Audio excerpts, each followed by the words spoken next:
Gálatas capítulo 3. Não retroceder.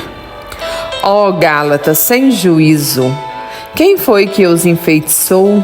A vocês que tinham diante dos olhos os traços bem claros de Jesus Cristo crucificado? Quero saber somente isto de vocês. Foi pelas obras da lei que vocês receberam o Espírito ou foi pela aceitação da fé? São vocês tão sem juízo que começaram com o Espírito e terminam agora na carne?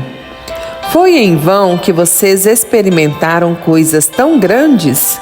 Se é que foi em vão. Ora, aquele que lhes dá o Espírito e opera prodígios em vocês, é pelas obras da lei que o faz ou pela aceitação da fé? Filhos de Abraão pela fé. Foi assim que aconteceu com Abraão. Ele acreditou em Deus e isso lhe foi posto na conta como justiça. Saibam, portanto, que os filhos de Abraão são aqueles que têm fé. A Escritura tinha previsto que Deus justificaria as nações através da fé. Por isso, tinha anunciado antes a boa notícia a Abraão.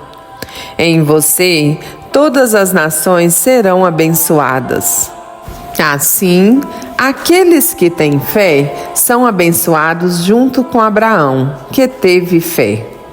De fato, todos aqueles que são pelas obras da lei estão debaixo de uma maldição, pois está escrito: maldito seja quem não persevera no cumprimento de tudo que está escrito no livro da lei.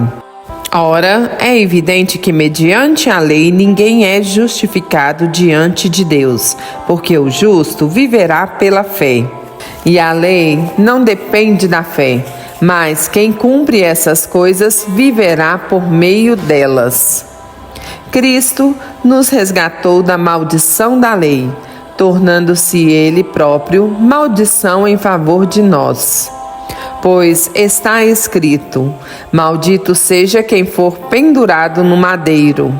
E isso para que a bênção de Abraão em Cristo Jesus chegasse às nações, a fim de que recebêssemos, por meio da fé, a promessa do Espírito.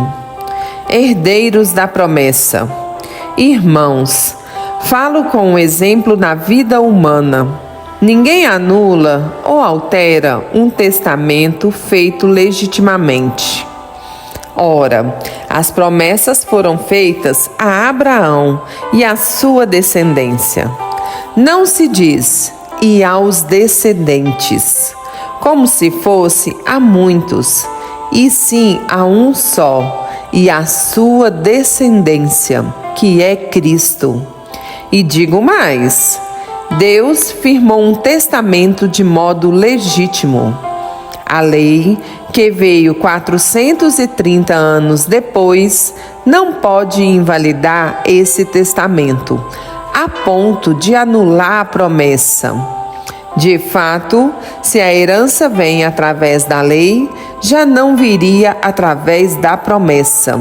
No entanto, foi pela promessa que Deus concedeu a graça a Abraão.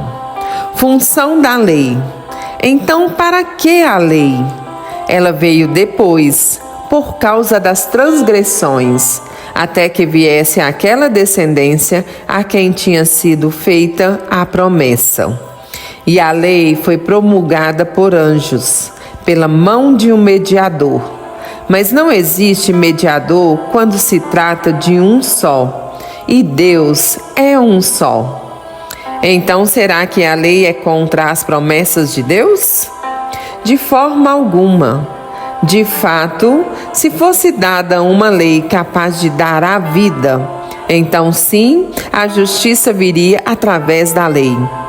Mas a Escritura encerrou todas as coisas sob o jugo do pecado, a fim de que a promessa, através da fé em Jesus Cristo, fosse dada aos que acreditam. Antes que chegasse a fé, a lei nos guardava como prisioneiros, até que a fé fosse revelada. De modo que a lei se tornou nosso pedagogo em direção a Cristo, para que fôssemos justificados pela fé. Mas, agora que veio a fé, já não estamos sob os cuidados do pedagogo. Ser um só em Cristo. De fato, todos vocês são filhos de Deus, por meio da fé em Cristo Jesus. Pois todos vocês que foram batizados em Cristo se revestiram de Cristo. Não há judeu nem grego, não há escravo nem livre, não há homem nem mulher, pois todos vocês são um só em Cristo Jesus. E se vocês são de Cristo, são descendência de Abraão, herdeiros conforme a promessa.